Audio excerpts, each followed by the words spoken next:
بسم الله الرحمن الرحيم إن الحمد لله نحمده ونستعينه ونستغفره ونعوذ بالله من شرور أنفسنا ومن سيئات أعمالنا من يهده الله فلا مضل له ومن يضلل فلا هادي له أشهد أن لا إله إلا الله وحده لا شريك له وأن محمدا عبده ورسوله وأمينه على وحيه وخيرته من خلقه وسفيره بينه وبين عباده المبعوث بالدين القويم والمنهج المستقيم أرسله الله رحمة للعالمين وإماما للمتقين وحجة على الخلائق أجمعين.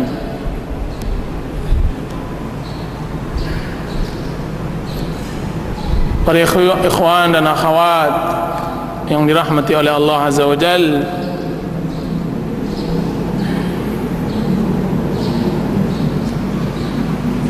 berbahagialah seorang muslim yang berjalan, yang dia sedang menuju surga kepada Allah. Di dalam hadis yang diriwayatkan oleh Ibnu Majah, Rasulullah SAW bersabda, "Man salaka tariqan yaltamisu fihi ilman sahalallahu lahu tariqan ilal jannah." Barang siapa yang berjalan, di dalam jalan tersebut dia mencari ilmu, maka Allah Subhanahu wa taala mudahkan dia untuk menuju jalan ke surga. Jalan ke surga ya ikhwan,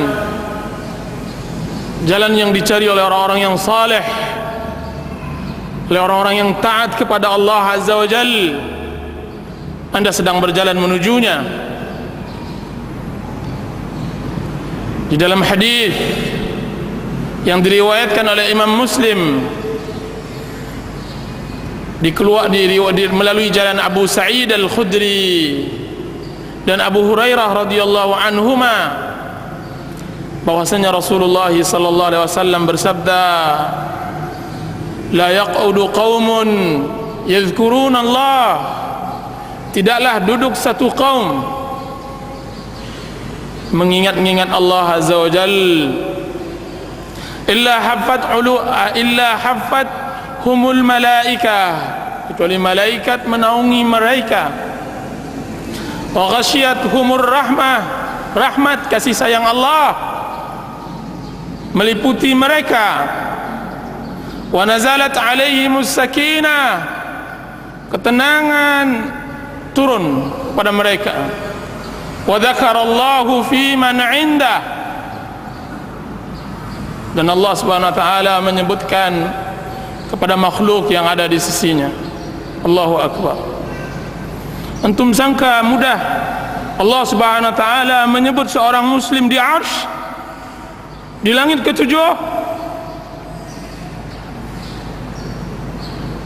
Kita sangka seorang muslim mudah namanya dikenal oleh penduduk langit sekalipun tidak dikenal oleh penduduk bumi. Rasulullah SAW bersabda, "Rubba ash'atha aghbar dhi timrain madfu'un bil abwab law aqsama 'ala Allah la abarra." Berapa banyak orang yang berpakaian kusut masai, rambutnya yang tidak bersisir, memiliki hanya 2 helai pakaian. Ketika dia antri, dia harus ditolak karena dia tidak dikenal. Akan tetapi jika seandainya dia bersumpah atas nama Allah Azza wa Jalla, maka Allah Subhanahu wa taala kabulkan doanya. Apa peduli bagi seorang muslim namanya tidak dikenal oleh penduduk dunia, akan tetapi namanya menggelegar di hadapan Allah Azza wa Jal.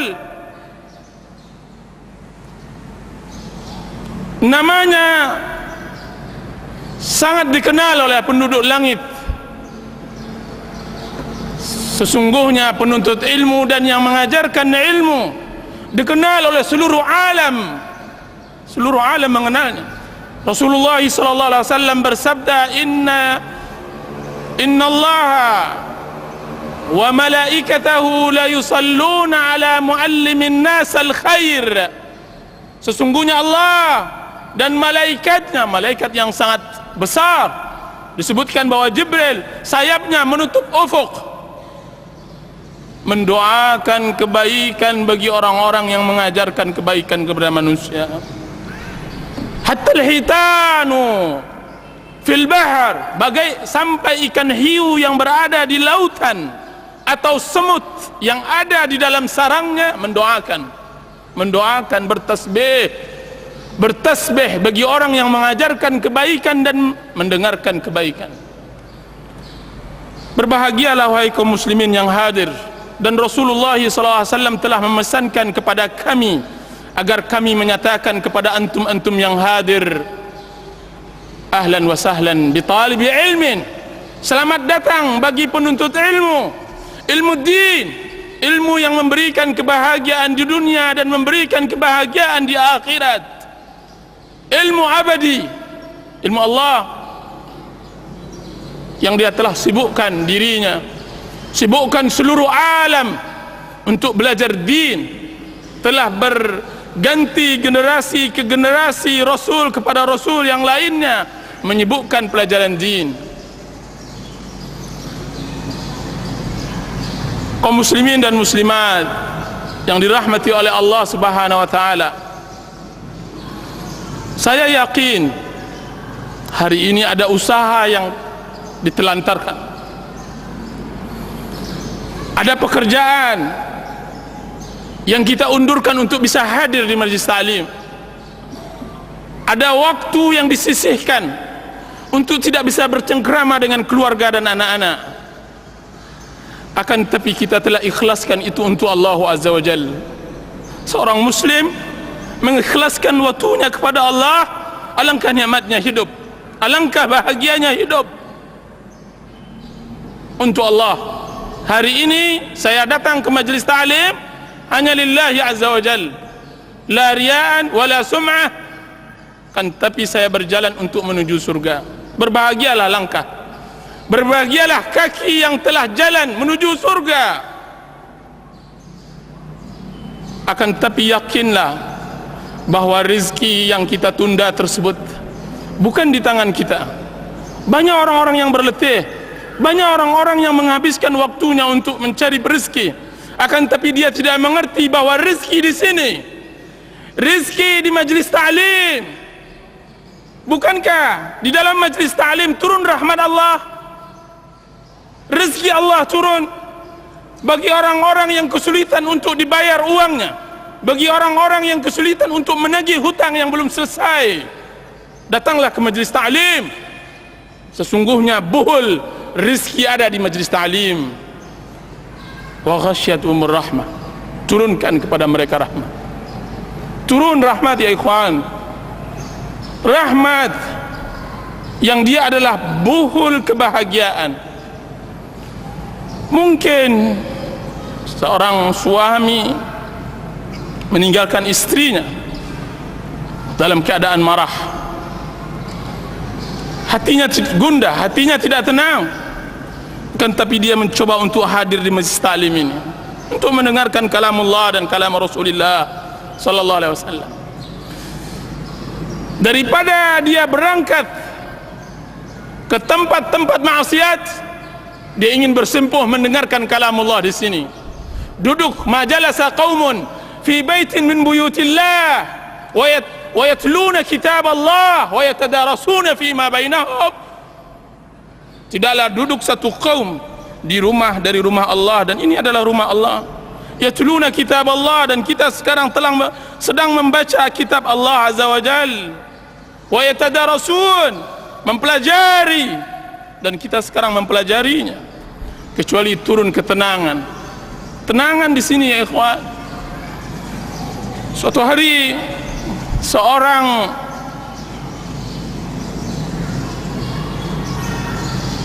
kakak datang kepada Rasulullah SAW mengeluhkan tentang adiknya. Yang ia keluhkan adalah adiknya belajar menuntut ilmu, sedangkan ia berletih mencari rezeki untuk membiayai ilmu atau untuk membiayai adiknya dalam menuntut ilmu. Apa kata Rasulullah SAW? Engkaukah yang memberi infak untuk adikmu menuntut ilmu? Benar ya Rasulullah. Maka dijawab oleh Rasulullah SAW, la'allaka turzaqu bih. Wahai fulan, tahukah engkau bahwa lancarnya usaha engkau hari ini karena engkau infakkan kepada adik engkau yang menuntut ilmu.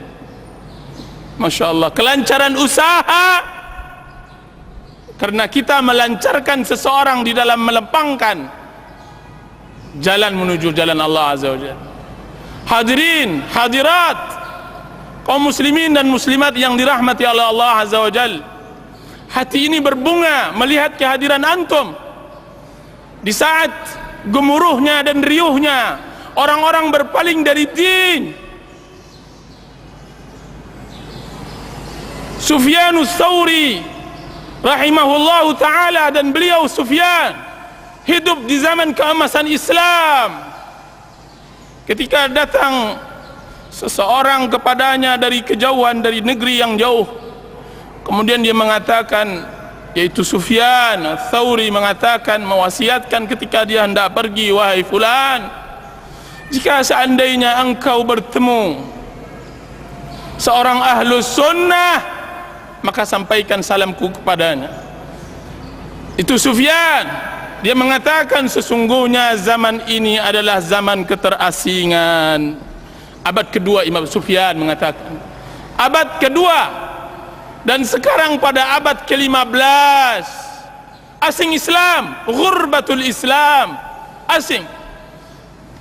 Anda sangka mudah untuk bertemu satu dua Muslim yang cinta Allah dan cinta Rasulullah?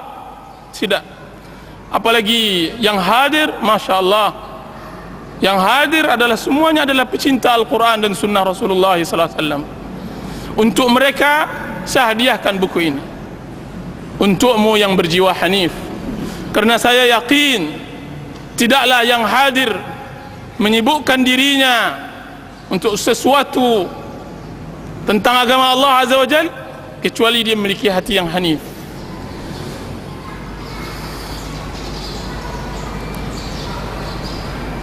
Kenapa saya mengarang buku ini? Untukmu yang berjiwa hanif. Saya berdakwah sudah hampir 5 tahun, dan saya banyak menemukan orang-orang yang Masya Allah hati mereka hati yang tunduk kepada Allah Azza wa Jalla. Suatu hari datang kepada mereka, kepada saya, orang yang seperti yang saya maksudkan buku ini untuknya, dan saya hadiahkan untuknya. Dia mengatakan, Ustaz, Rasulullah SAW berdakwah mengislamkan Bilal dan Suhaib dan Salmanul Farisi. Tidak butuh waktu 10 tahun, 20 tahun.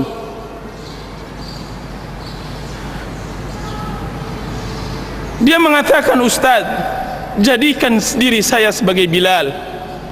Ustaz, jadikan diri saya seperti Salmanul Farisi dan Suhaibur Rumi.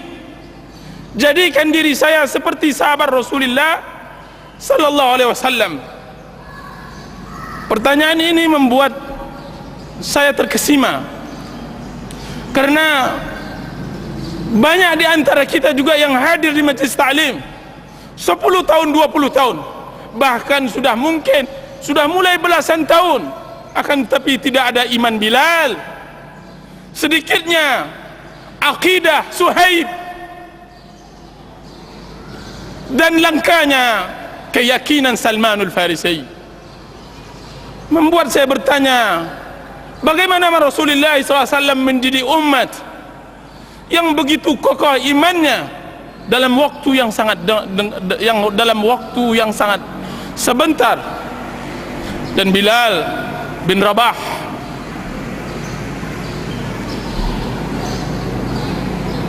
itu yang pertama.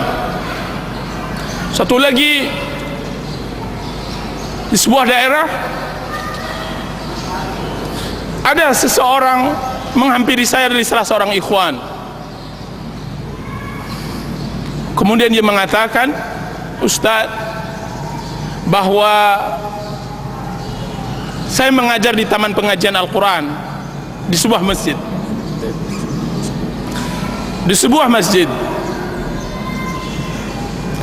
Kemudian setelah selesai salat maghrib dan saya disibukkan untuk mengisi pengajian di masjid kecil tersebut, semua orang berangkat, tinggal satu orang.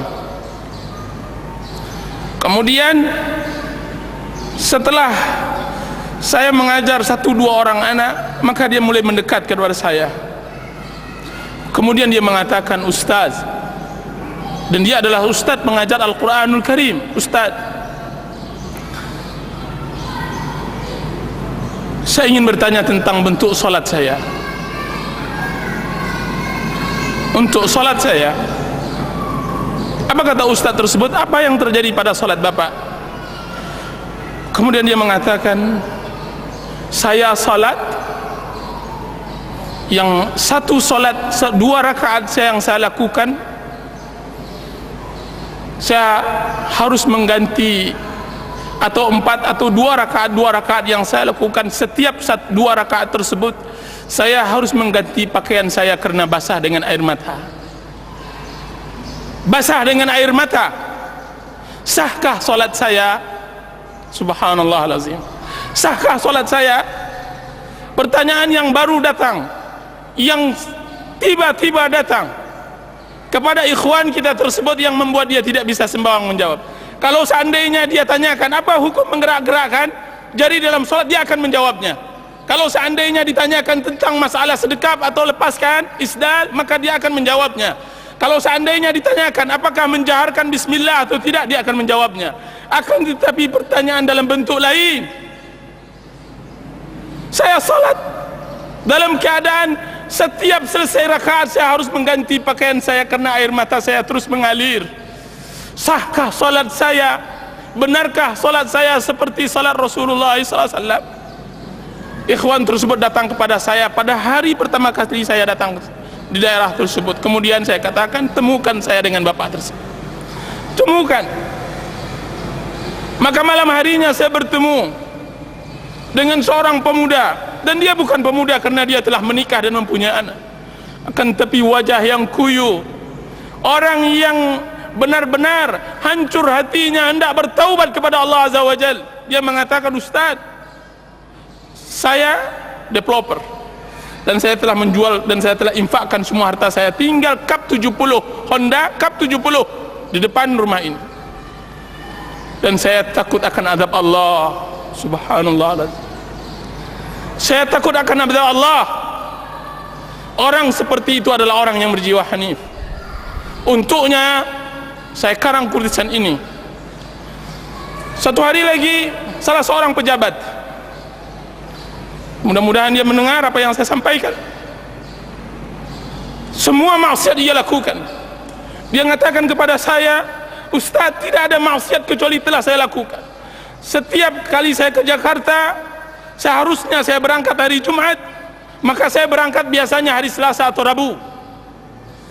Terang bagi saya Jakarta tersebut, sibuk bagi saya Jakarta tersebut, Ustaz. Dia katakan begitu. Terang karena banyak maksiatnya.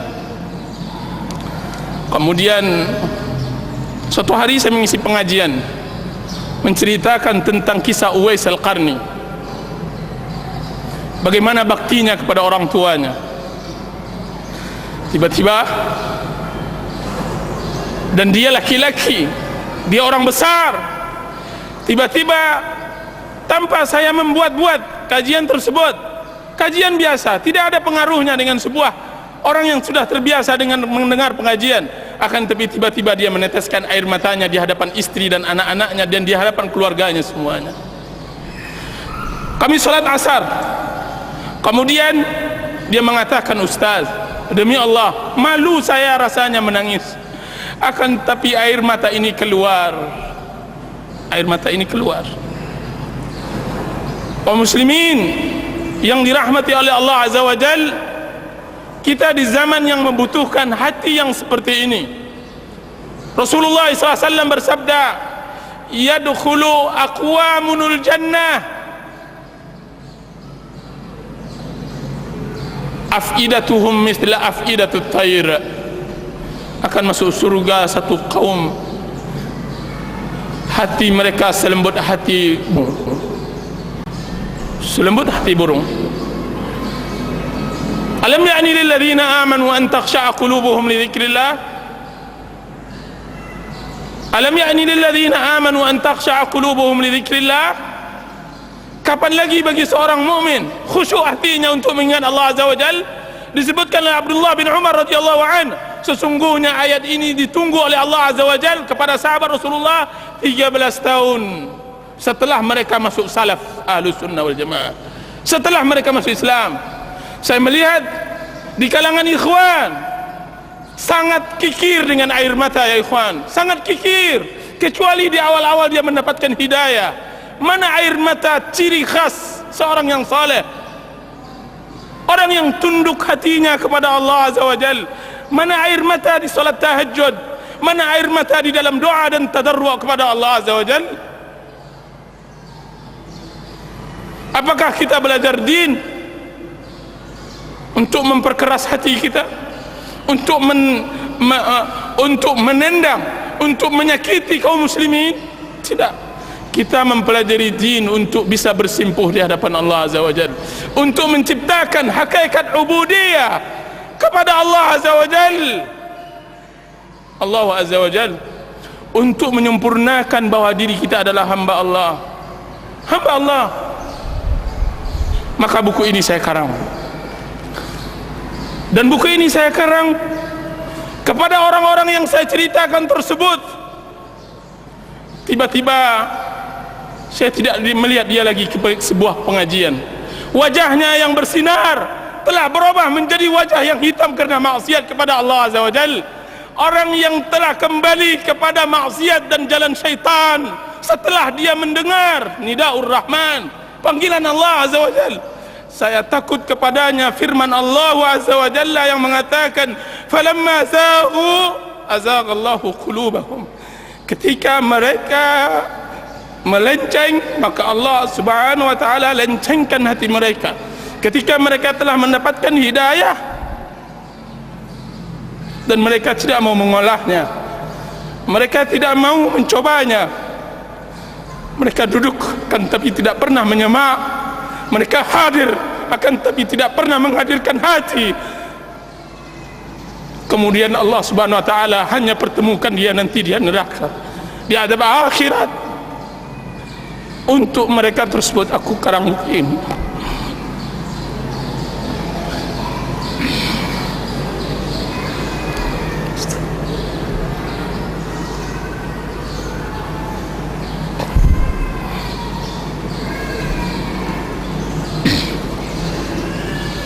Para ikhwan dan akhwat yang dirahmati oleh Allah Azza wa Jalla, hadir di majlis ta'lim adalah kebahagiaan.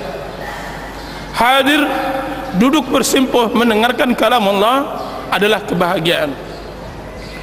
Maka kita mulai mengkaji apa makna hanif. Saya sengajakan menyebutkan untukmu yang berjiwa hanif, apa yang disebut dengan makna hanif.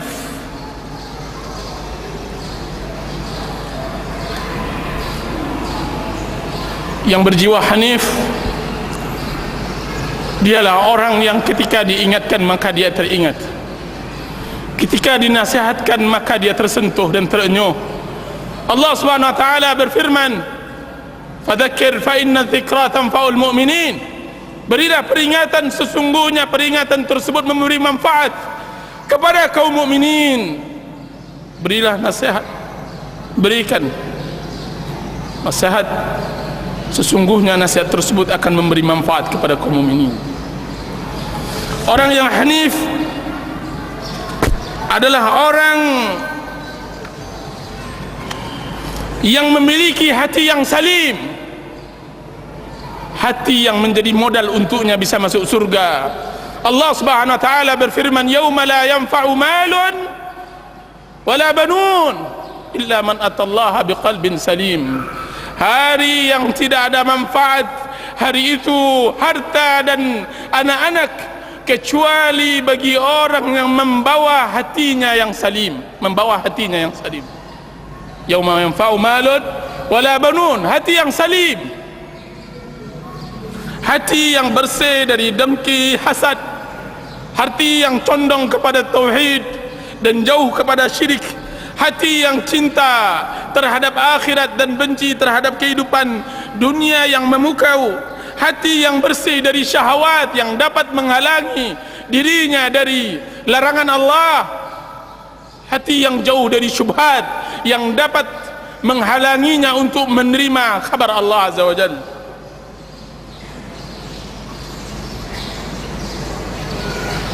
Orang yang berjiwa hanif adalah orang yang lembut hatinya, lembut, selembut kapas, halus,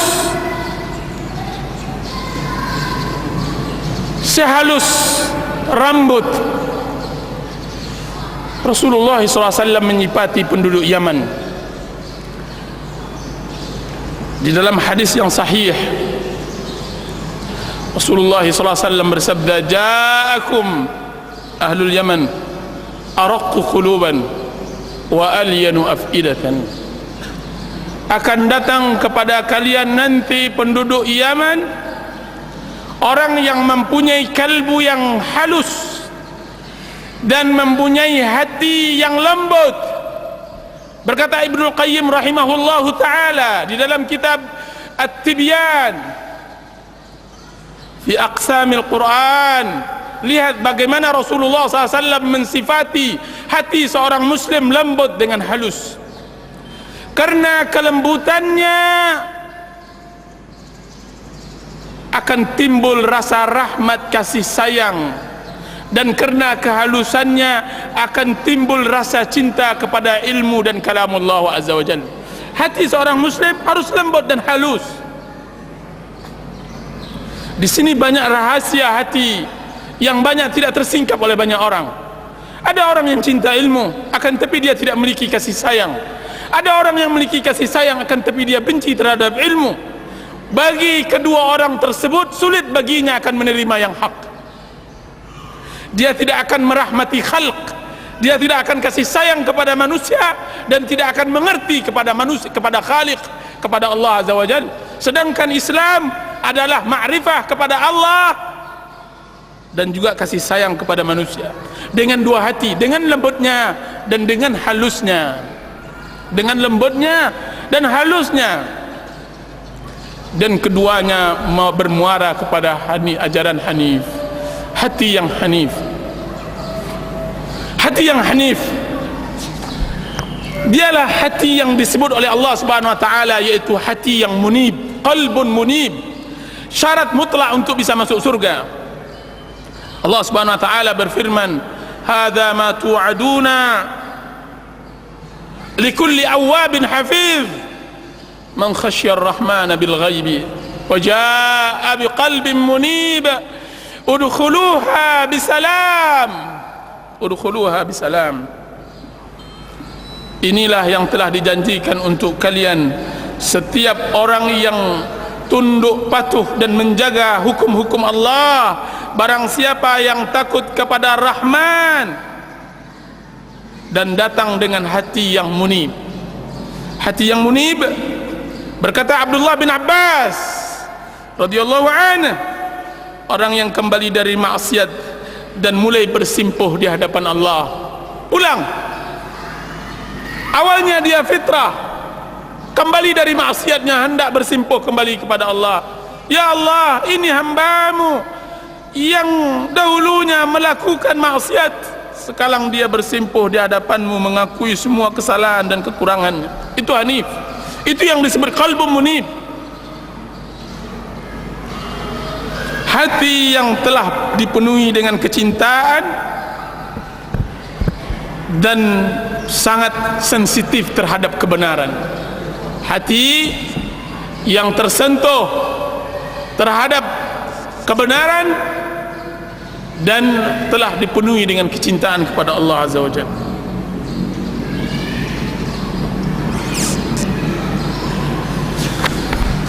Kaum muslimin dan muslimat yang dirahmati oleh Allah Azza wa Jalla, kemana hendak kita cari hati yang hanif ini? Kemana kita hendak cari hati yang hanif?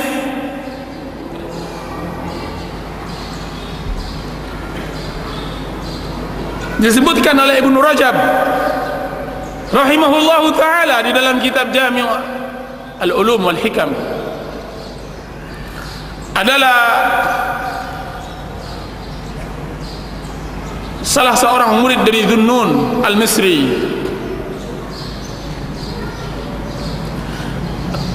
Berjalan di banyak jalan,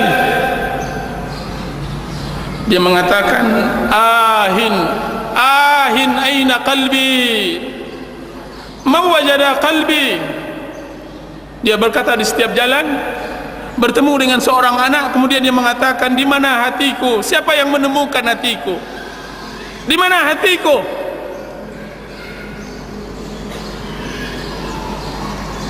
Karena agama mempunyai dasar adalah hati. Allah Subhanahu wa taala mengatakan, inna fi dzalika ladzikra liman kana lahu qalbun aw alqa as-sam'a wa huwa syahid. Sesungguhnya itu semua agama peringatan bagi orang yang memiliki hati. Setiap orang memiliki hati, akan tapi yang dimaksud oleh Allah hati yang salim, yang munib, dan dia mendengarkan dan dia menyaksikan. Mendengar, menyaksikan, memiliki hati. Sekarang pertanyaannya, kemana hendak kita cari hati tersebut? Sebagaimana tukang sampah mencari sampah, dan dia bukan sampah, dia adalah nikmat yang paling besar. Jika seandainya kita seorang muslim, tentu kita akan cari hati tersebut. Pertanyaannya, di mana hati tersebut kita hendak cari? Salah seorang murid Dhunnun yang saya katakan tadi, di jalan-jalan, dia mengatakan, ahin aina qalbi. Sebagian kaum muslimin zaman sekarang beramal dengan suatu amalan, dia berbangga dengan amalnya. Subhanallah, tidak mengerti akan kedudukan. Berbuat sedikit tentang Islam, dia sudah pongah menengadahkan kepalanya dan menghina orang lain. Tapi hati yang hanif tidak. Dia menyibukkan dirinya, dia menyibukkan dengan dosanya. Dia mengatakan, aina qalbi, aina qalbi, man wajada qalbi. Mana hatiku? Siapa yang mendapatkan hatiku? Berikan kepadaku, berikan. Abu Hurairah radhiyallahu anhu,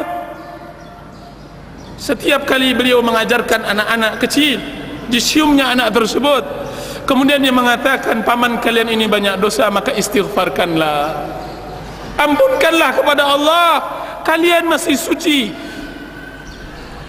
Abu Hurairah mencari hatinya di depan anak-anak tersebut, meminta ampun kepada Allah, sampai nyaris timbul keputusasaan oleh orang yang berjalan di tepi jalan mencari hatinya. Putus asa. Sampailah dia memasuki sebuah gang, kemudian dia duduk di sebuah tempat duduk di tepi jalan, kemudian dia tafakkur. Dia letakkan kedua tangannya, air matanya mengalir.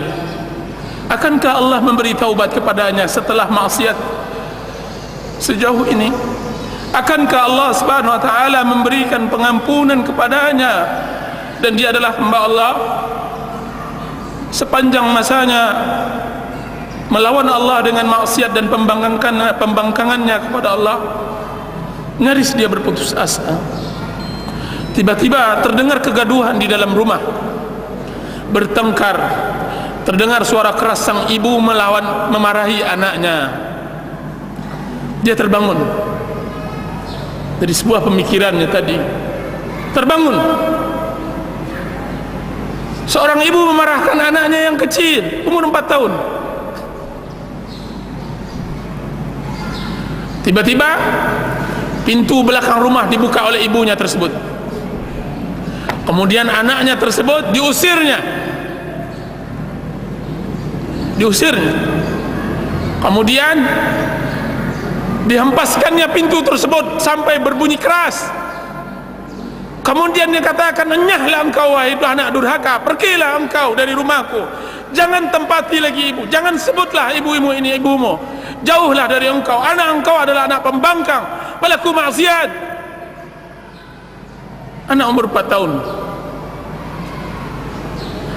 Kemudian anak tersebut menangis, mencoba pergi ke tepi-tepi gang agar dia dapat singgah.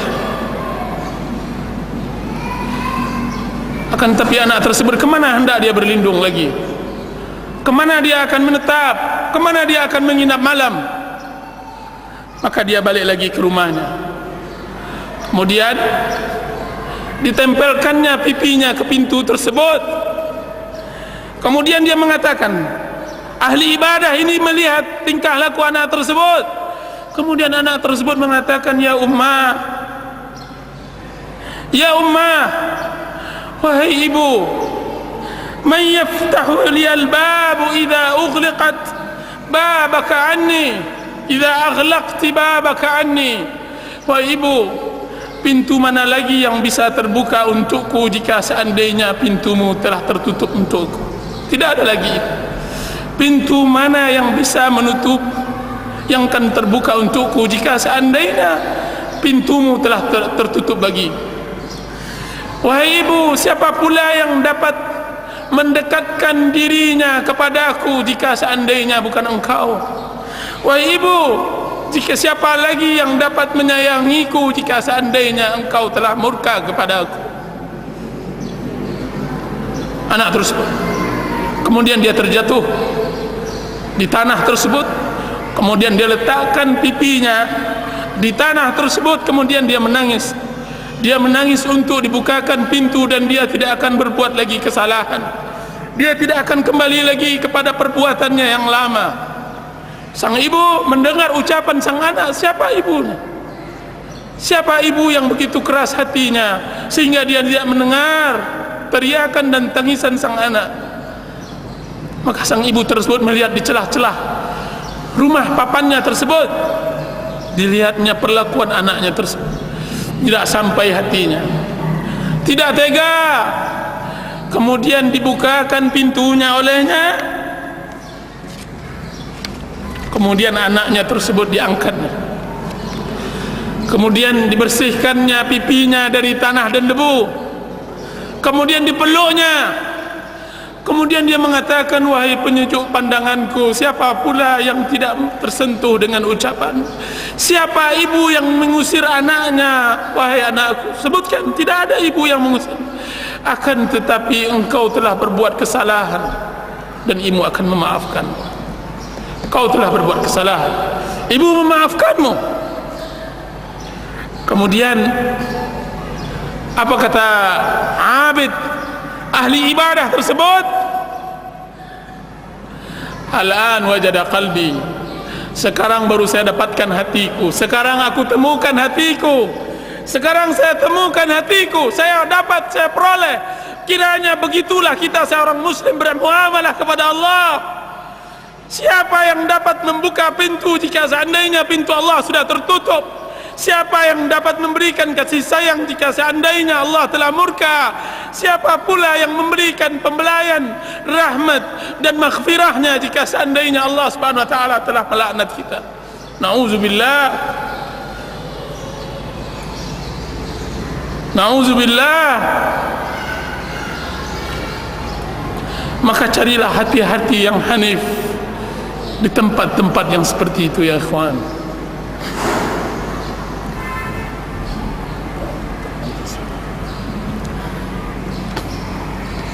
Carilah hati yang hanif.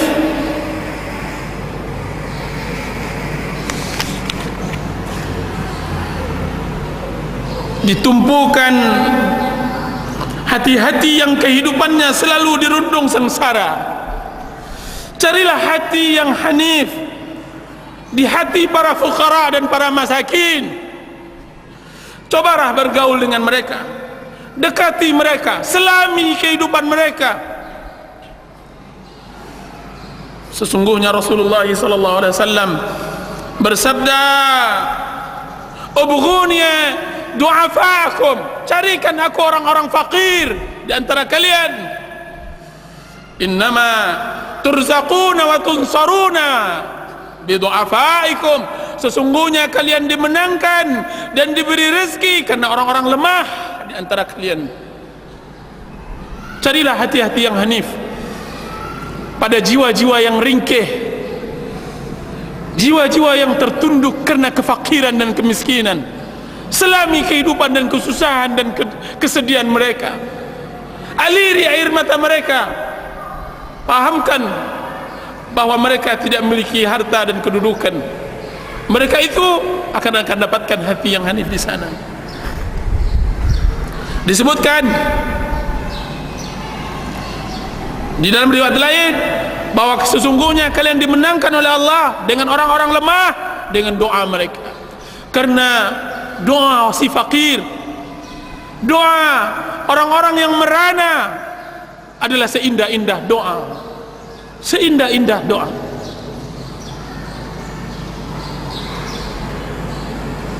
Tidak biasanya saya berinfak di tengah jalan.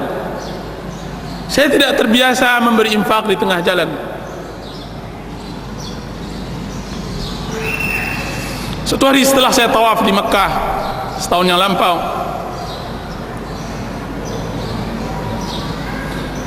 saya hendak pulang ke hotel. Sebagaimana biasa kita keluar, banyak-banyak orang-orang yang meminta infak, sedekah. Biasanya saya tidak perhatikan, saya tidak pedulikan.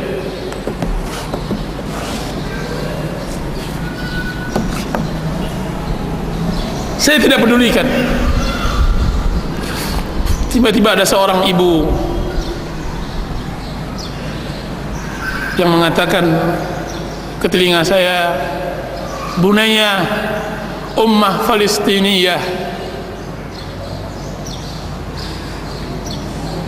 Dia bilang, "Anakku, ibu Palestin, datang dari Palestin."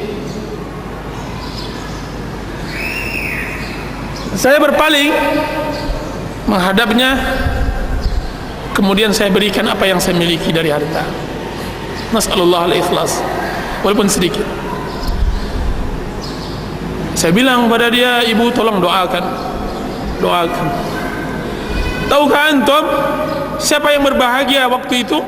Yang berbahagia adalah saya, karena Rasulullah SAW yang mengatakan, "Al-yadul ulya khairun minal yadis sufla," tangan yang di atas lebih berbahagia dari tangan yang di bawah, lebih baik dan lebih berbahagia.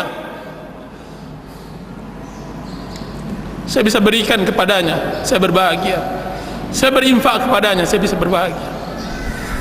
Karena di dalamnya, di belakangnya banyak, mungkin dia memiliki anak yang fakir, miskin, jauh di Palestina, di negeri yang tidak seindah negeri kita, di negeri yang tidak sedamai negeri kita, tidak seaman negeri kita, dan dia datang. Bertambah rasanya jiwa iman, keimanan. Telusurilah orang-orang seperti itu, berilah. Satu hari saya di Cirebon, saya tidak biasanya naik taksi, saya biasanya naik becak. Antara stasiun dengan rumah saya bercerita tentang usaha tukang becak tersebut. Sudah berapa hari ini dia peroleh? Dia mengatakan, "Saya baru mendapatkan 7.500. Waktu itu telah pukul 10 malam. Dan dia tinggal daerah yang jauh. 7.500. Upah saya antara stasiun dengan rumah 5.000 rupiah. Saya katakan, apakah anda salat? Maka dia mengatakan, alhamdulillah saya besar di luar pondok pesantren. Apakah istri salat? Dia mengatakan juga begitu. Ta'araf, kenali kehidupan mereka, ikhwan. Kemudian saya berikan uang hanya 20.000 rupiah. Akan tetapi dengan 20.000 tersebut tangan saya diciuminya, kemudian air matanya mengalir. Saya berbahagia melebihi bahagianya dia. Saya berbahagia. Saya berharap bahwa 20.000 ini lebih berharga dari 20 juta yang diinfakkan oleh sebagian muhsinin. Saya berharap mudah-mudahan dengan doanya yang keluar dari mulut yang ikhlas, dari kepapaan dan kehampaan diri dan kefakiran, akan dibukakan pintu langit ketujuh, kemudian terdengarkan oleh Allah Azza wa Jalla. Di saat doa kita tidak dimustajabkan lagi oleh Allah karena maksiat dan dosa kita.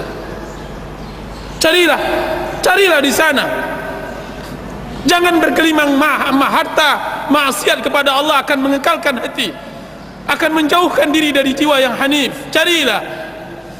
Carilah hati yang hanif di lembah kegalauan dan kehampaan hati, pada diri orang-orang yang merasakan dirinya iflas, bangkrut. Saya tidak katakan bangkrut dunia, akan tapi bangkrut akhirat. Ketika ia merasakan bahwa semua jalan hidup telah tertutup, ketika ia merasakan sempitnya bumi ini padahal ia luas, ketika ia merasa dosanya tidak terampunkan lagi dan sudah berada di penghujung keputusasaan, carilah hati yang hanif. Wahai kaum muslimin dan muslimat, di erangan yang sakit di rumah sakit, carilah sakit badannya sebelum sakit jiwanya, karena mereka ditimpa musibah, ditambah lagi tidak berharta. Tangis si fakir di rumah rehatnya karena tidak ada yang bisa dimasak. Tangis musafir yang telah kehabisan bekal. Tangis seorang wanita janda yang memiliki banyak anak, kebingungan, tidak tahu apa yang ia perbuat. Apakah ia harus berjalan dari rumah ke rumah menengadahkan tangannya, atau dia harus melangkah ke komplek pelacuran untuk menjual dirinya? Carilah di sana. Carilah hati yang hanif pada tangis muallim, seorang guru yang mendekatkan diri kita kepada Allah Azza wa Jalla, menceritakan tentang kebesaran Allah. Tangis ahli ibadah yang sedang bermunajat di sebuah sudut masjid, berdoa tadarru' kepada Allah Azza wa Jalla.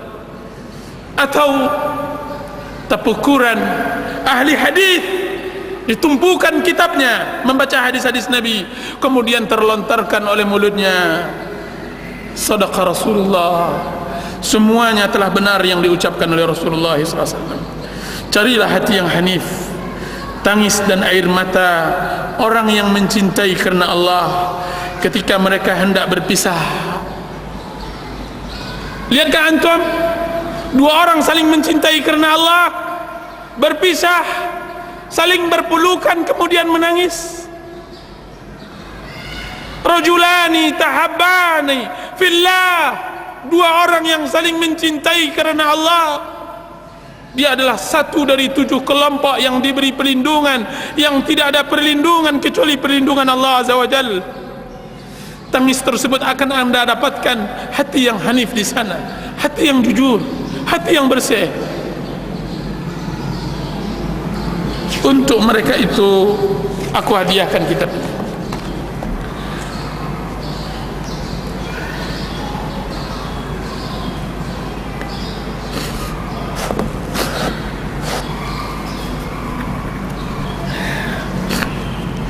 Kitab ini saya bagi 2 pembahasan.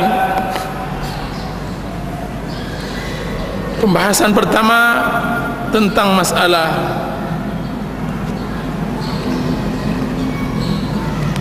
sifat-sifat hati yang hanif, sifat-sifat manusia yang mendapatkan hidayah kepada Allah, dan yang kedua mencari agama yang benar.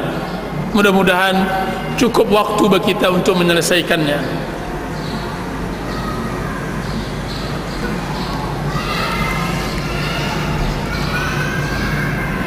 Unsur poin yang berikutnya saya beri judul, kembalilah kepada Allah dan bertaubatlah. Kembalilah kepada Allah dan bertaubatlah. Dan maaf, mungkin judulnya juga belum ada di sini, atau saya bentukkan dengan judul lain, karena ini adalah kajian yang nanti insyaallah bedah buku. Sekarang sedang bedah buku, tapi insyaallah dalam bentuk motivasi dan semacamnya. Kembalilah kepada Allah dan bertaubatlah.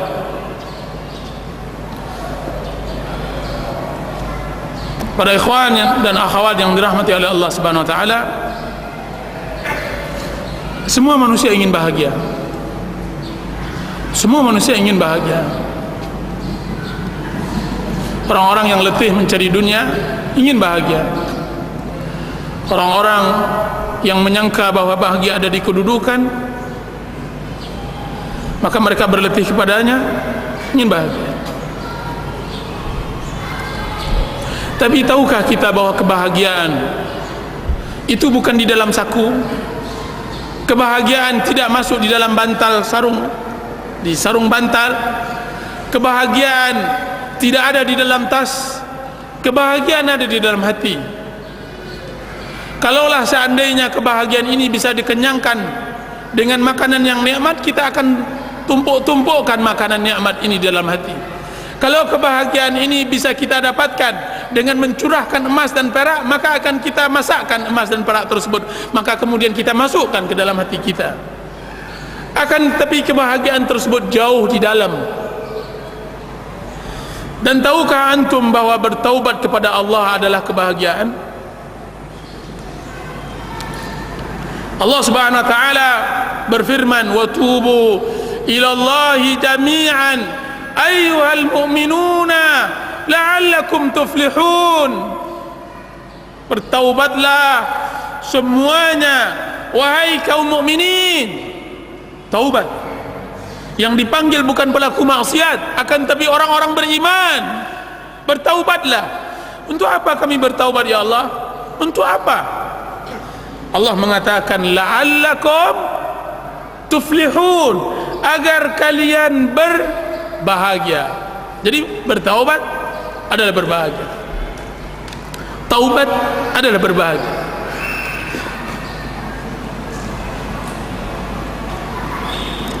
Ketika saya berada di Multazam sulusul akhir, di pertiga akhir Ramadan, di pertiga akhir malam, setelah saya tawaf, saya hendak bermunajat kepada Allah Azza wa Jalla di daerah yang, di tempat yang sangat mustajab, di rumah Allah, di Baitullah. Kemudian awalnya biasa saja, doa yang saya panjatkan biasa saja. Tiba-tiba datang seseorang yang berdoa kepada Allah seperti seorang ibu kehilangan anaknya di masa gempa atau di musim tsunami. Menangis terseduh-seduh.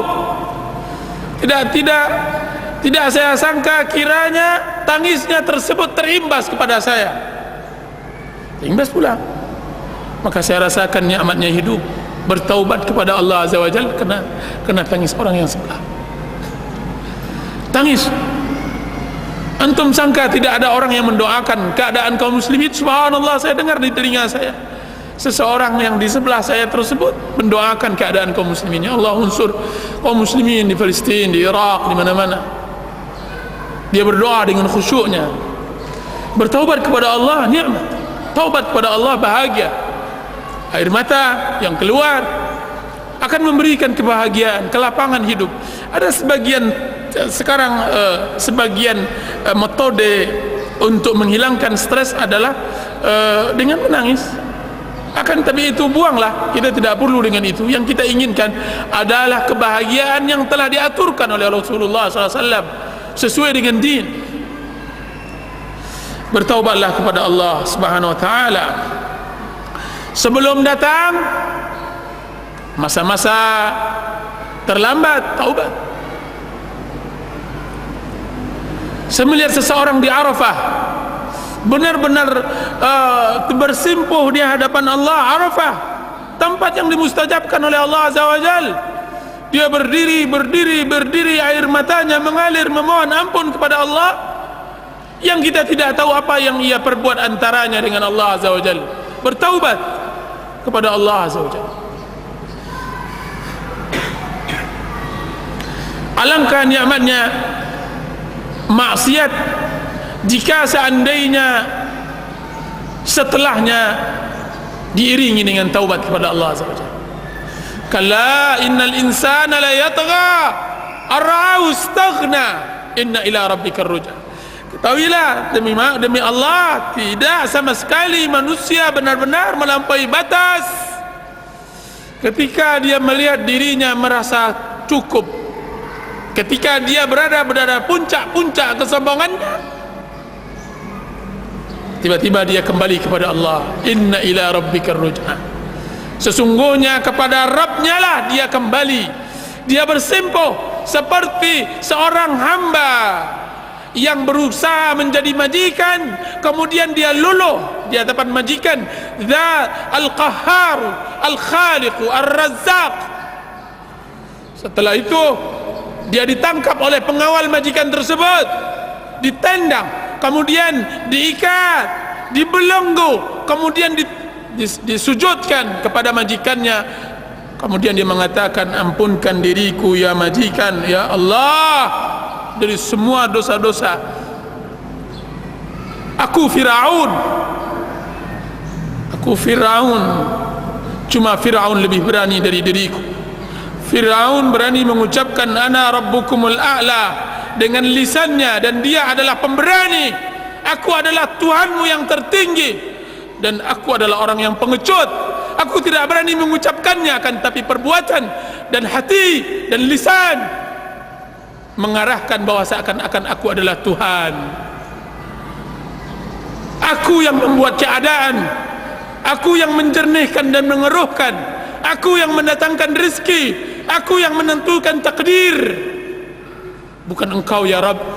Sudah begitu besar dosaku kepadamu, ampunkan, kini aku adalah hambamu, hamba yang bersimpuh, yang tidak ada daya dan tidak ada upaya kecuali engkau yang menentukan. La haula wa la quwwata illa billah. Jika seandainya kita telah bertaubat kepada Allah, maka pastikan Allah Maha Pengampun. Allah Maha Pengampun. Nabi ibadi anni anal ghafurur rahim. Allah Subhanahu wa taala mengatakan dalam surah Hijr, Nabi ibadi anni anal ghafurur rahim. Kabarkan kepadaku, kabarkan wahai Muhammad kepada hamba-hambaku, sesungguhnya aku adalah zat yang Maha Pengampun dan Maha Penyayang. Kabarkan kepada mereka. Ya ibn Adam, wahai anak Adam, innaka ma da'awtani wa rajautani ghafartu laka ma kana minka wala ubali. Wahai anak Adam, selagi engkau berdoa kepadaku, berharap kepadaku, meminta ampun kepadaku, maka aku tidak peduli dengan apa yang engkau miliki dari maksiat kepada Allah SWT. Selagi engkau berdoa dan bersimpuh, maka aku tidak peduli. Ya ibn Adam, lau balaghat dhunubuka anana as-sama'. Wahai anak Adam, sekiranya dosamu sampai setinggi langit, summa astaghfartani, kemudian engkau memohon ampun kepada aku, ghafartu laka wala ubali, aku ampunkan engkau dan aku tidak peduli. Ya ibn Adam, innaka law ataitani biqurabil ardi khataya thumma laqitani la tusyrika bi syai' la ataituka biqurabiha maghfiratan. Wahai Adam, jika seandainya engkau menghadapku dengan sebesar bumi maksiat, kemudian engkau datang kepadaku bersimpuh memohon ampun, maka aku akan datangkan sebesar bumi pula pengampunan. Allahu Akbar, Allahu Akbar. Hambaku, man taqarraba minni shibran taqarrabtu minhu dhira'an. Siapa di antara kalian yang hendak mendekatkan dirinya kepadaku satu jengkal, aku akan mendekatkan diriku kepadanya satu depa. Wa man atani yamshi ataitu harwala. Siapa yang datang kepadaku berjalan, aku akan mendatanginya berlari. Ibadi, hamba-hambaku, sesungguhnya aku membentangkan tanganku untuk memaafkan seseorang yang melakukan maksiat pada malam harinya, orang yang beristighfar pada malam hari, dan aku membentangkan tanganku pada siang hari untuk pelaku maksiat yang melakukan maksiat pada malam hari. Allahu Akbar.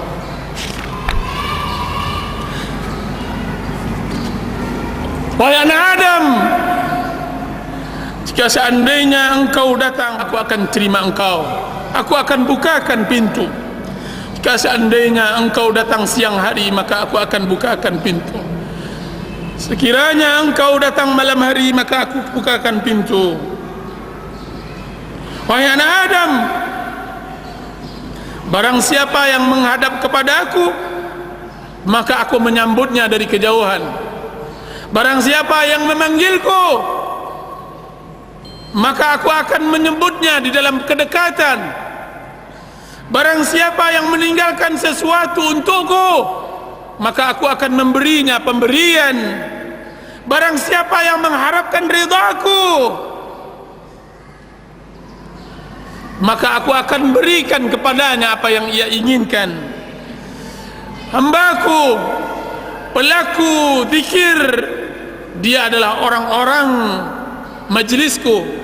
Pelaku syukur, dialah orang-orang yang aku tambahkan. Pelaku maksiat, dia adalah orang-orang yang tidak akan aku putus asakan dari rahmatku. Pelaku taat, maka mereka adalah orang-orang cintaanku. Aku selalu menjadi kekasih mereka. Sungguhnya aku mencintai orang-orang yang bertaubat. Uhibbut tawabin. Aku mencintai orang-orang yang mensucikan diri. Uhibbul mutatahhirin.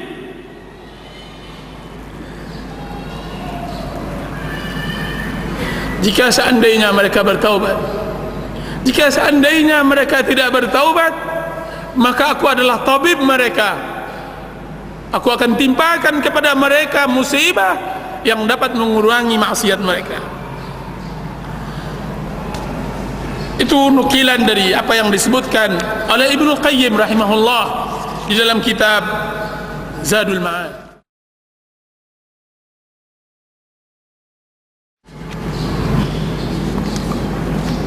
Para ikhwan dan akhwat yang dirahmati oleh Allah Subhanahu wa taala,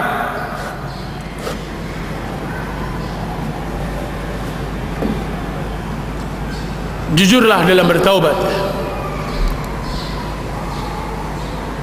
Usduq at-taubat ma Allah. Jujurlah di dalam bertaubat kepada Allah.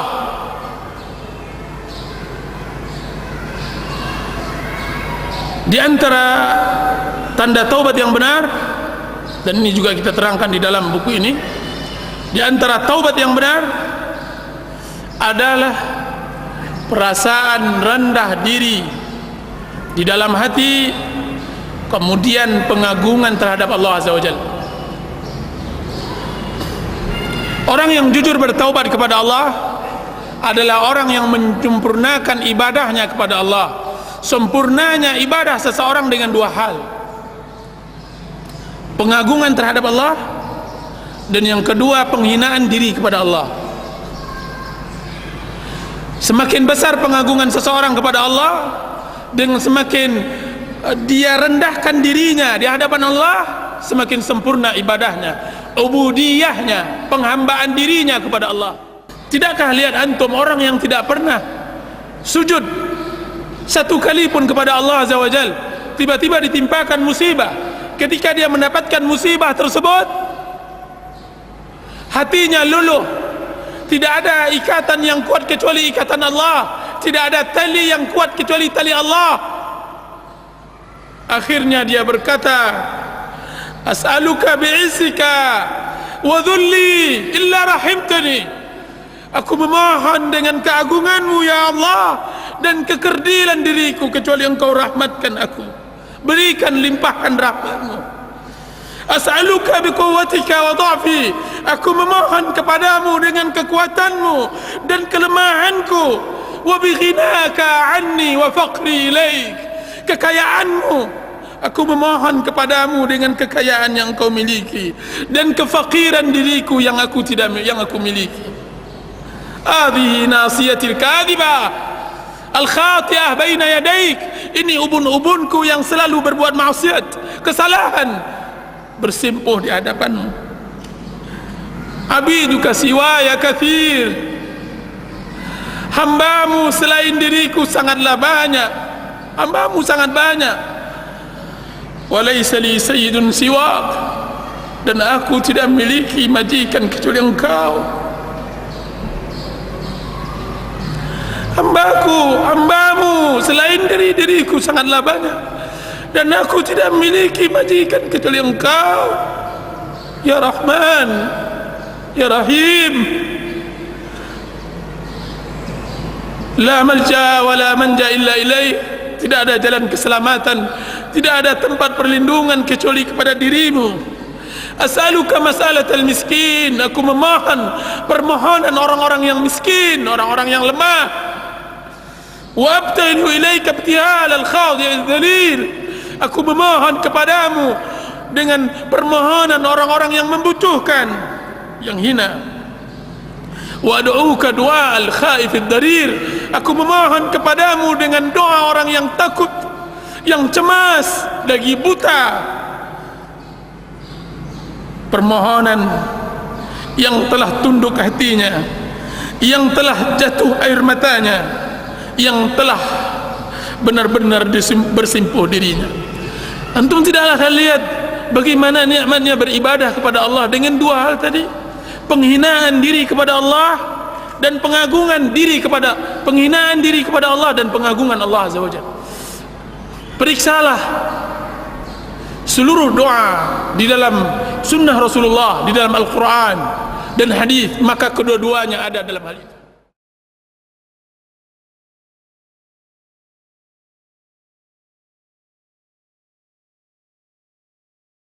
Rasulullah SAW bersabda, kullu bani Adam khatta'un wa khairul khatta'in at-tawwabun. Setiap anak Adam berdosa, dan setiap yang berdosa hendaklah bertaubat kepada Allah Azza wa Jalla. Dosa dan maksiat adalah tabiat manusia. Siapa yang bisa bersih dari dosa kecuali yang dimaksumkan oleh Allah Subhanahu wa taala dari kalangan nabi dan rasul? Allah Subhanahu wa taala, Rasulullah SAW bersabda, "Lau lam tudhnibu la dhahaba Allahu bikum wa la atallahu biqaumin mudhnibin summa yastaghfiruna rabbahum faghfara lahum." Jika seandainya kalian tidak berdosa, maka Allah Subhanahu wa taala akan buang kalian, dan akan Allah datangkan orang-orang yang berdosa, kemudian dia beristighfar kepada Allah, kemudian Allah ampunkan mereka. Jika seandainya kita tidak berdosa, bagaimana Allah Subhanahu wa taala menampakkan kasih sayangnya kepada kita? Jika seandainya kita tidak berdosa, bagaimana Allah Subhanahu wa taala memberikan rahmat, fadl, keutamaannya pada manusia? Jika seandainya kita tidak berdosa, bagaimana nikmatnya bermunajat kepada Allah?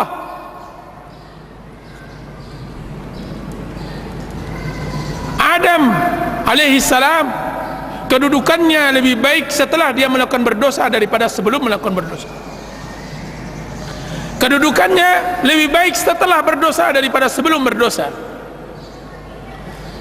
Apa kata Allah?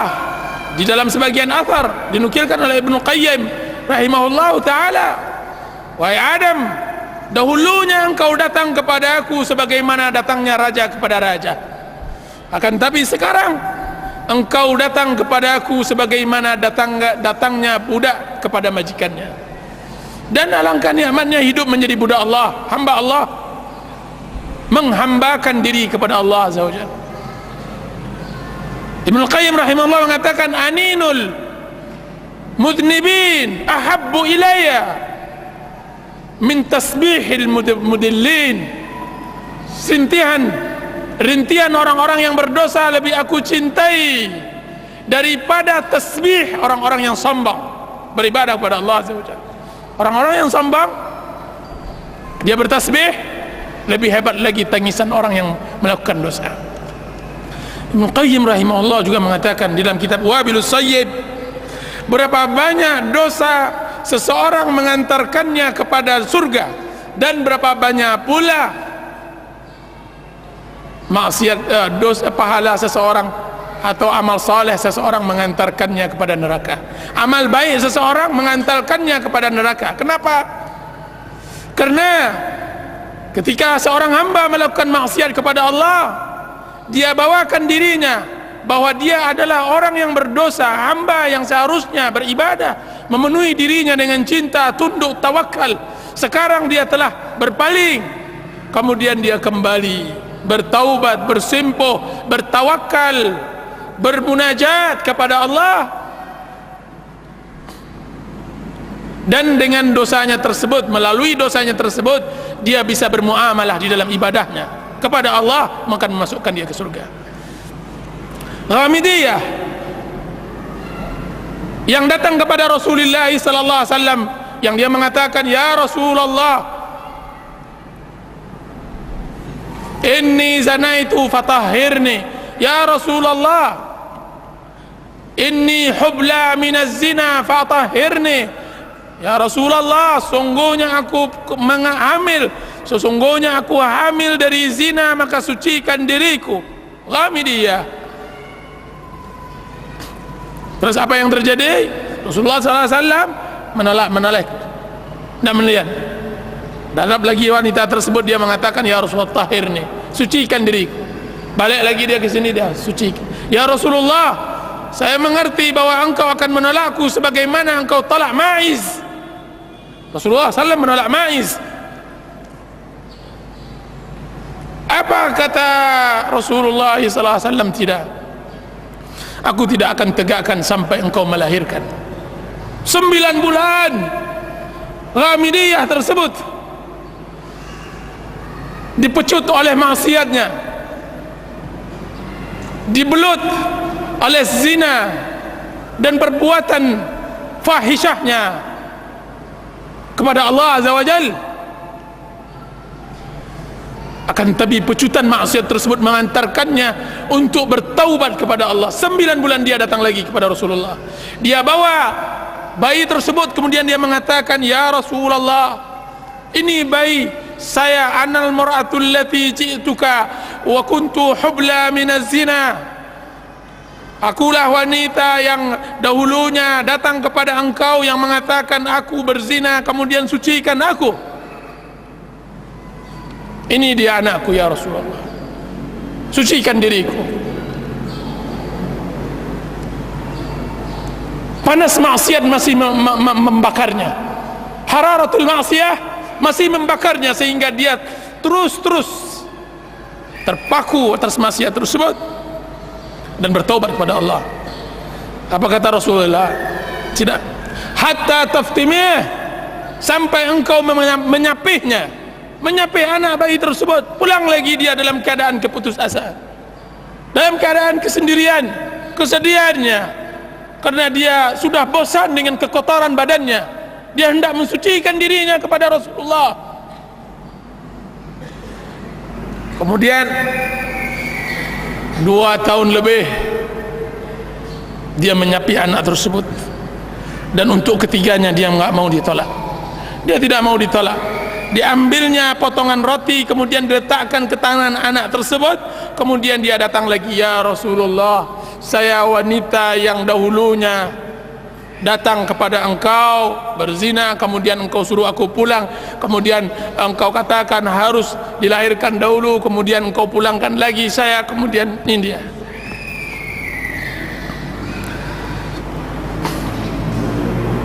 Apa kata Rasulullah SAW? Periksa dia, apakah dia mempunyai junun, gila, semacamnya. Kemudian ditegakkan kepadanya had.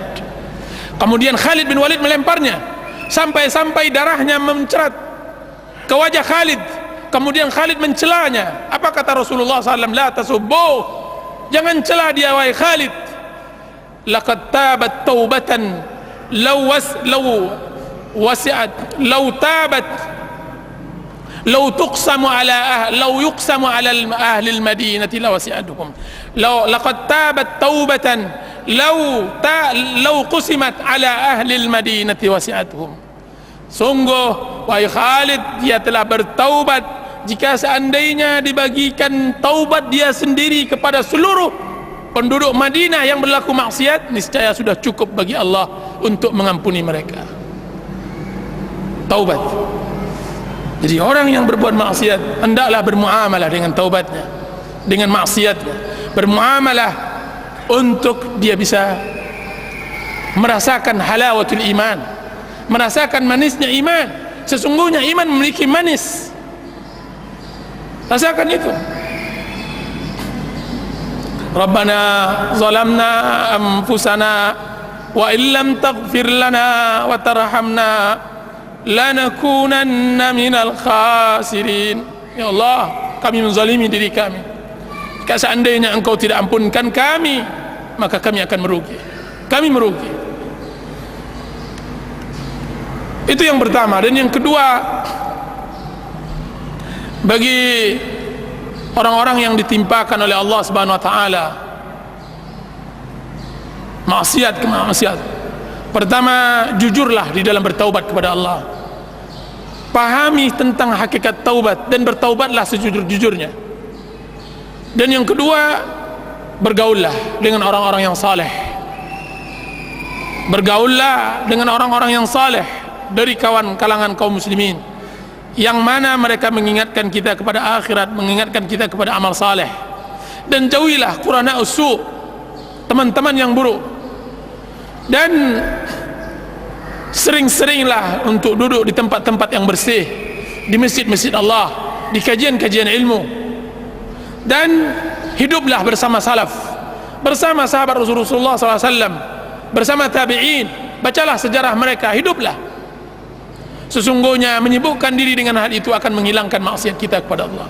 Maksiat muncul karena kekosongan hati. Maksiat itu datang karena kita tidak menegakkan kebenaran pada waktu itu. Qul ja'al haqq wa zahaqal batil innal batila kana zahuqa. Ketika kebenaran kita tidak tegakkan, maka datang kebatilan akan menyerang. Pasukan kebatilan akan menyerang diri kita. Maka sibukkan diri dengan kebenaran.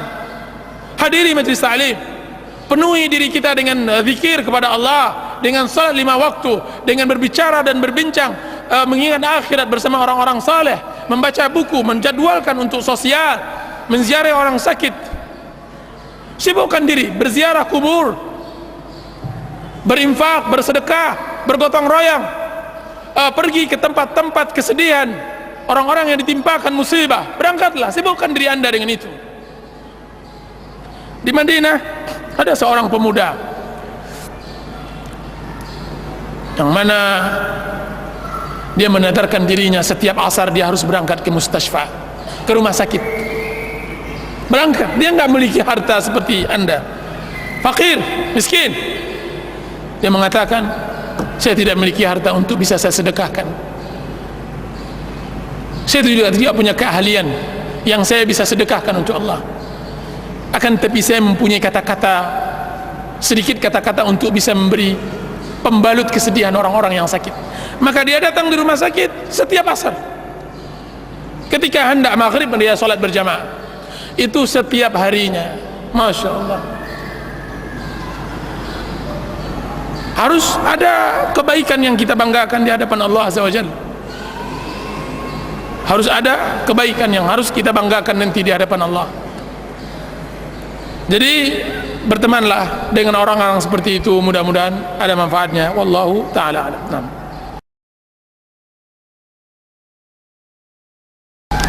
Pertama saya katakan bahwa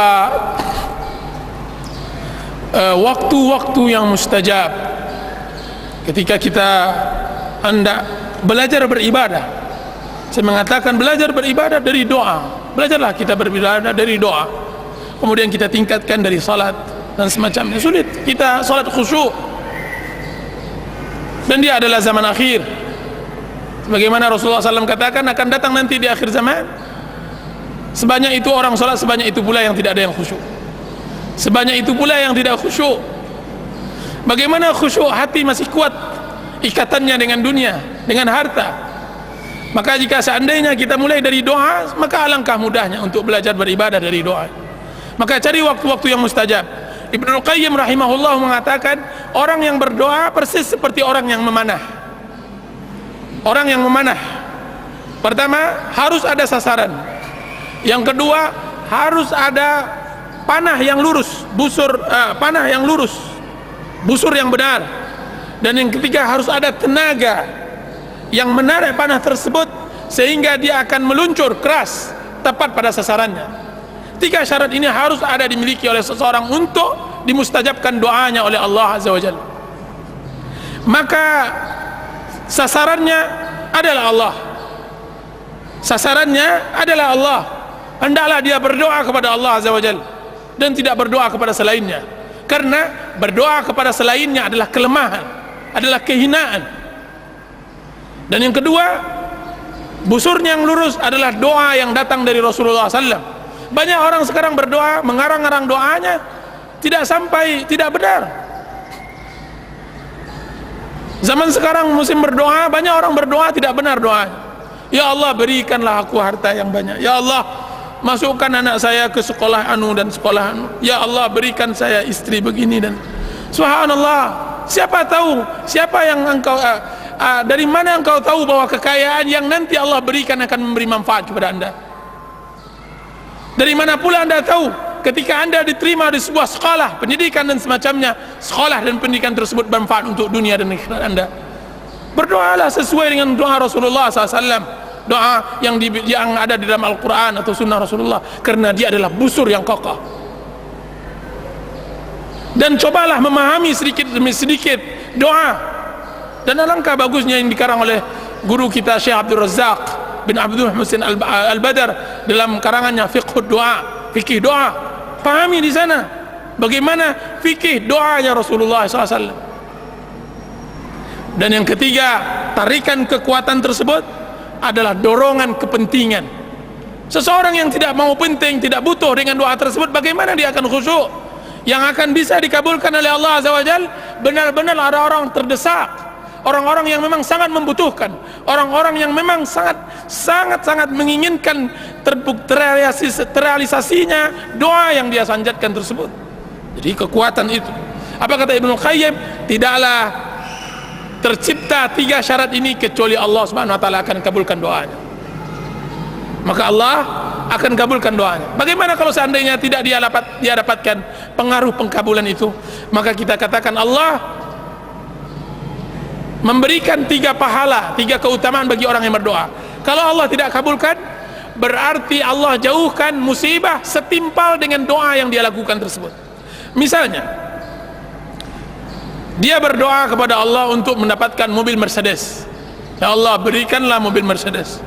Tetangga sebelah sudah mendapatkan mobil Mercedes pula, misalnya begitu.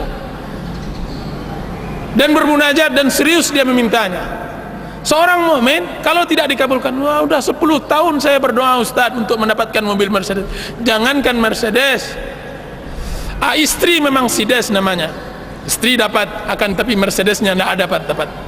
Maka kita katakan absyir, bergembiralah engkau wahai muslim, kalau tidak Allah kabulkan doa anda, maka Allah akan gantikan dengan musibah yang seharusnya menimpa anda tidak jadi musibah. Ini yang kadang-kadang kita kurang pahami. Kita katakan bahwa jauhnya seseorang dari musibah itu tidak sebuah kenikmatan. Kenapa? Karena kita tidak pernah menghayati. Saya punya kawan, dia mengatakan begini, apa katanya? Alhamdulillah, barusan dia baru balik dari kendaraan motornya. Qadarullah Ustaz, satu senti lagi kalau seandainya saya tidak kuat-kuat pegang, saya kebetulan ingin mendahului sebuah truk. Tiba-tiba di depan saya truk pengangkat motor yang panjang itu lewat dengan kecepatan kuat, cepat. Kemudian kata dia hanya sejengkal, tidak 1 senti. Kalau seandainya dia tidak kokoh memegang stang motornya, mungkin saya sudah di rumah sakit. Kalaupun saya hidup maka akan keluar 60 juta insyaallah ta'ala. Sekarang alhamdulillah saya selamat. Kita kadang-kadang kurang mensyukuri nikmat 60 juta yang baru diberikan oleh Allah Azza wa Jalla. Dengan apa? Dengan diselamatkan oleh Allah Azza wa Jalla dari musibah tersebut. Anda baru dapatkan uang 60 juta diberikan oleh Allah Azza wa Jalla. Dari mana itu? Qadarullah, mungkin dari doa yang kita inginkan. Tender yang seharusnya pecah 60 juta cair, kiranya tidak cair-cair juga. Kiranya 60 juta yang itu. Istri bersama anak-anak berangkat, kita di rumah, tiba-tiba dia menelpon, alhamdulillah Bi, helmnya pecah tapi alhamdulillah sehat. Kalau seandainya kena kepalanya pecah, berapa dia harus membiayai istrinya untuk mengembalikan kepala istrinya tersebut? Subhanallah. Jadi dijauhkan dari musibah adalah sebuah kenikmatan yang harus kita syukuri. Jadi berdoa kepada Allah dengan 3 syarat tersebut, mudah-mudahan kita bisa syarah lebih dari itu. Masya Allah.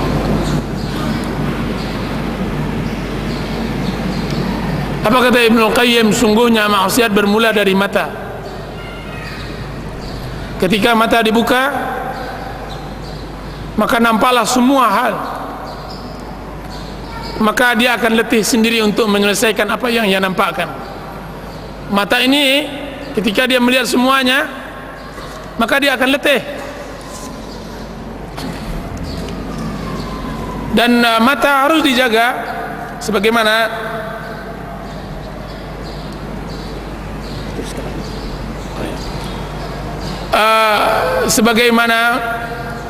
yang diperintahkan oleh Allah Subhanahu wa taala kepada kaum mukminin dan mukminat.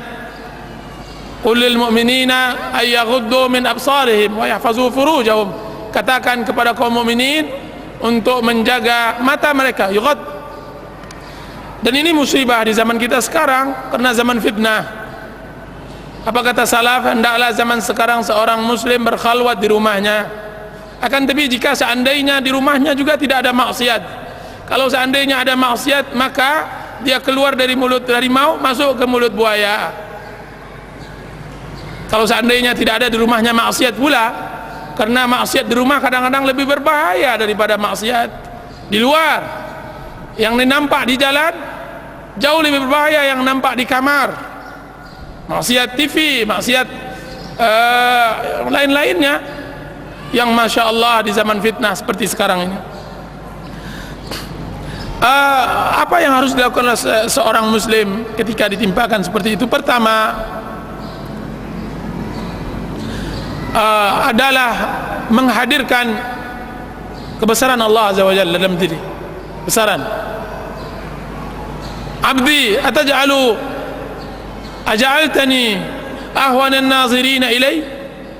Hambaku, apakah engkau menjadikan aku zat yang paling rendah di matamu?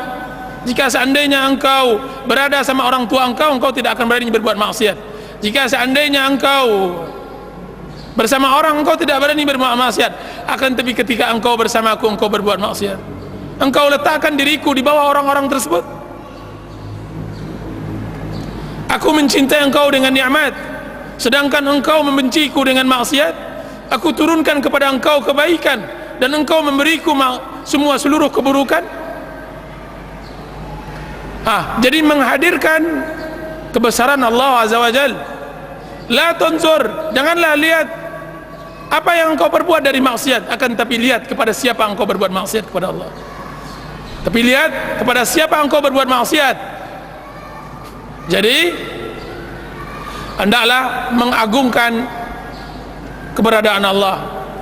Makanya ilmu yang paling tertinggi di dalam agama Islam adalah ma'rifatullah, mengenal Allah, mengenal nama-namanya, menghadirkan itu di dalam kehidupan. Itu satu.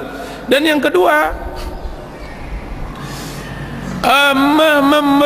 memberikan keyakinan kepada kalbu, ke dalam hati, bahwa apa yang dipandang tidak akan bisa mendapatkan kenikmatan, bahkan yang dia dapatkan adalah dosa.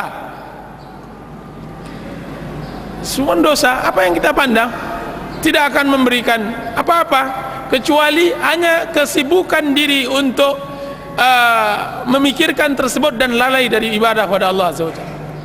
Yang kalau seandainya kita tidak lihat tidak merugi, akan tapi dia adalah waswas syaitan, dia adalah khutuwatus syaitan, langkah syaitan yang menggoda, yang harus kita berlindung kepadanya. Dan yang ketiga, berarti kita ditimpakan oleh sebuah penyakit, yaitu maradus syahawat, penyakit syahwat. Berarti seseorang tersebut ditimpakan penyakit syahwat. Manusia kebanyakannya ditimpa dua penyakit, penyakit syahwat atau syubhat.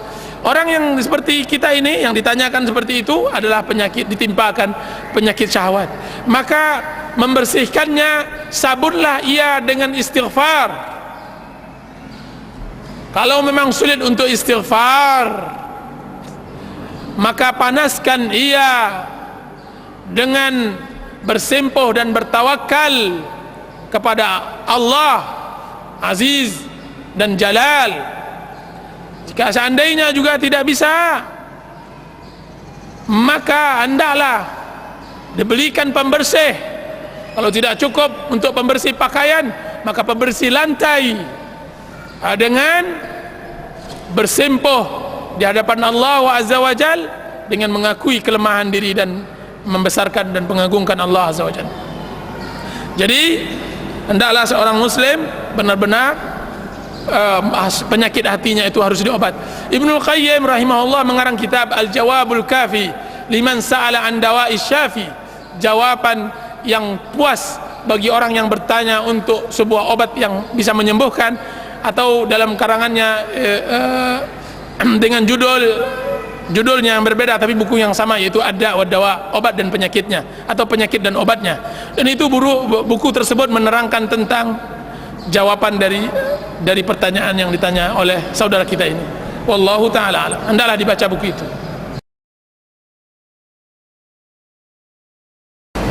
Kita baik tidak di lingkungan orang seperti itu, atau lingkungan kita, atau dalam kesendirian, harus kita memiliki hati yang hanif, hati yang lurus. Bagaimana kita bisa menerima kebenaran kalau seandainya kita tidak memiliki hati yang hanif? Hanif ini, sekalipun orang berada di atas suka kepada Al-Quran dan hadis, tapi dia memiliki hati yang keras, maka dia tidak juga bisa mendapatkan hidayah. Orang-orang yang sering menghadapi pengajian seperti ini misalnya, akan tapi dia tidak memiliki hati yang hanif, jangan harap dia bisa merasakan manisnya iman, nikmatnya iman. Dia butuh hati yang hanif, hati yang bersih, hati yang jauh dari semua maksiat. Qad aflaha man zakkaha wa qad khaba man dassaha. Berbahagialah orang yang mensucikan hatinya, menjadikan hatinya menjadi hati yang hanif. Wa qad khaba man dassaha, dan merugilah orang-orang yang menghinakan hatinya, mengotori hatinya dengan maksiat, dengan sifat-sifat buruk dan semacamnya. Ada buku yang paling bagus dalam masalah ini, kitab Mukhtasar Minhajul Qasidin karangan Ibnu Qudamah rahimahullahu taala, dan ini sangat bagus dibaca. Atau kitab Madarijus Salikin karangan Ibnu Qayyim rahimahullahu taala. Jadi seorang muslim hendaklah memiliki hati yang hanif.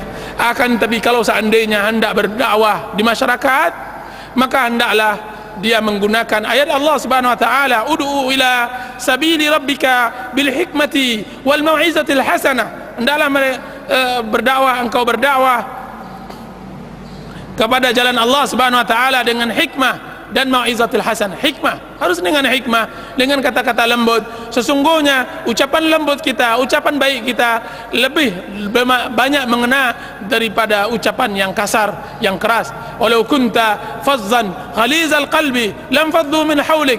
Jika seandainya engkau keras hati, tidak peduli dengan orang lain, lam faddu min haulik, niscaya mereka akan lari dari dirimu. Jadi kita harus berdakwah dengan ilmu dan akhlak. Dengan ilmu, dengan akhlak. Ada sebagian orang berilmu akan tapi tidak berakhlak. Ada sebagian orang beragama tapi tidak berakhlak. Apa buktinya? Sabda Rasulullah SAW kepada setiap wali wanita untuk berhati-hati memilih pemudanya, untuk berhati-hati memilih suaminya, calon suaminya. Rasulullah SAW bersabda, diriwayatkan oleh Imam Tirmidzi dan hadis itu sahih, "Idza ja'akum man tardawna dinahu wa khuluquhu fazawwijuhu illa taf'aluhu takun fitnatun fil ardi wa fasadun 'arid." Jika seandainya datang kepada kalian, wahai orang tua wanita, wahai orang tua wali-wali gadis, laki-laki yang engkau relakan agama dan akhlaknya. Lihat, Rasulullah membedakan antara agama dan akhlak. Karena banyak orang yang beragama duduk di pengajian akan tapi lari dari hutang, tidak mau bayar hutang. Ada yang masya Allah akhlaknya seperti akhlak binatang. Benar, hatinya belum masuk iman. Qalatil Arabu amanna. Orang-orang Arab dalam surat Muhammad dikatakan qalatil Hujurat, qalatil Arabu amanna qul lam tu'minu walakin qulu aslamna. Orang-orang Arab mengatakan kami telah beriman. Allah mengatakan belum lagi beriman, belum lagi masuk iman dalam hatinya. Baginya hutang baginya mudah. Ada sebagian orang yang sering mengaji akan tapi kasar terhadap istrinya, tidak mengerti tentang hak dan kewajiban, tidak mengerti tentang hak tetangga dan semacamnya. Ada orang yang sering mengaji akan tapi tidak mengerti tentang akhlak yang baik. Dan mudah-mudahan yang hadir di sini tidak ada satupun dari apa yang saya sebutkan ini. Berarti seorang muslim harus pandai agamanya dan baik akhlaknya. Ada seorang wanita datang kepada saya, sekarang saya baru tahu ya Ustaz, menyesal saya memilih laki-laki yang masya Allah. Saya lihat penampilannya sunnah, multazim, akan tapi demi Allah dia tidak pernah membahagiakan satu hari dan saya. Dia hanya bisa mengerti menuntut, dia hanya bisa mengerti meminta, kan tapi tidak pernah memberi. Dia hanya bisa mengerti memukul, kan tapi tidak pernah maafkan. Dia hanya bisa mengerti apa untuknya, kan tapi tidak pernah apa antasnya. Dan ini akhlak yang tidak baik. Dan ini harus kita robah. Dengan apa? Dengan hati yang bersih. Perbaiki akhlak kita, perbaiki agama kita. Mudah-mudahan Allah Subhanahu wa taala merahmati kita. Wallahu taala alam. Yang kita takutkan adalah su'ul khatimah ya ikhwan. Su'ul khatimah diriwayatkan oleh Abu Dawud dan disebutkan di dalam kitab Jami' Ulum wal Hikam karangan Ibnu Rajab, hadis sahih yang juga diriwayatkan oleh Imam Bukhari dalam kitab Adabul Mufrad, bahwasanya Rasulullah SAW bersabda, "Inna ahadakum la ya'malu bi amali ahli jannah hatta la yakunu bainahu wa bainal jannati illa dhira' fayasbiqu alaihi alkitab fayamalu bi amali ahli an-nar fayadkhuluha." Sesungguhnya salah seorang kalian beramal dengan amalan penduduk surga, kemudian kitab mendahulinya, kemudian membuat dia beramal untuk sehingga antaranya dengan surga tersebut hanya sebatas tinggal satu depa lagi, sampai kitab menentukan lain kepadanya, kemudian dia beramal dengan penduduk neraka, kemudian dia masuk neraka tersebut. Wa inna ahadakum la ya'malu bi amali ahli an-nar hatta la yakunu bainahu wa bainal an-nar illa dhira'. Sungguhnya salah seorang kalian beramal dengan amalan penduduk neraka sampai antaranya dengan neraka tersebut hanya tinggal satu depa, satu jengkal masuk neraka. Fayasbiqu alaihi kitab, kemudian kitab menerangkan lain padanya, menentukan lain. Fayamalu bi amali ahli jannah, kemudian dia mengamalkan sekali dengan amalan penduduk surga, kemudian memasukinya. Disebutkan tambahan riwayat tersebut oleh Imam Bukhari dalam kitab Adul Mufrad, beliau mengatakan fima yabdu linnas, kiranya orang yang pertama yang beramal dengan amalan surga dan akhirnya masuk neraka itu adalah orang yang beramal tapi tidak dalam hati. hanya untuk nampak oleh manusia, tidak pernah sepenuh hatinya. Salatnya hanya ketika dilihat oleh orang, tidak pernah khusyuk, tidak pernah hadir. Kajiannya hanya sungkan, hanya karena hendak bertemu dengan kawan-kawan, kan, tapi tidak hanya untuk menyempit-nyempitkan bumi saja, hanya memperbanyak bilangan, akan tapi tidak menambah kualitas. Ini orang yang beramal seperti ini tidak baik. Dia adalah sampah bumi, sampah bumi, dan ini berbahaya. Ikhwan, kita beragama Islam harus dari hati, harus dari hati. Datang ke sini harus dengan hati. Jika seandainya hati ini tidak baik, maka tidak baiklah. Inna fil jasadi mudghah, sesungguhnya di dalam jasad itu ada satu gumpalan. Idza saluhat saluhal jasadu kullu. Jika seandainya dia baik, baik pula semuanya. Jadi kalau seandainya tidak mau mendapatkan su'ul khatimah, maka hendaklah beramal ikhlas kepada Allah. Dan alangkah sulitnya ikhlas, alangkah sulitnya ikhlas. Dan yang kedua, beramallah berbaik, berbuat baiklah. Apa kata Allah Subhanahu wa taala? Wa amma man saddaqa wa amma man bakhila wastaghna wa kadzdzaba bil husna fasanuyassiruhu lil usra. Siapa yang bakhil, siapa yang merasakan dirinya cukup di dalam hidupnya, berarti kami akan susahkan hidupnya, akan jadikan dia sulul khatimah. Wa amma man a'ta wattaqa wa saddaqa bil husna, sedangkan orang yang memberi, bersedekah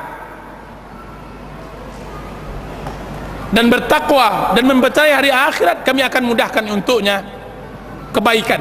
Berarti kita beramal hari ini, hadir di majelis ta'lim hari ini untuk mendapatkan husnul khatimah, agar dimudahkan oleh Allah Subhanahu wa taala. Apa kata Sufyanus Tsauri ketika beliau hendak meninggal? Ketika datang anak-anak cucunya, apa katanya? Diamlah kalian.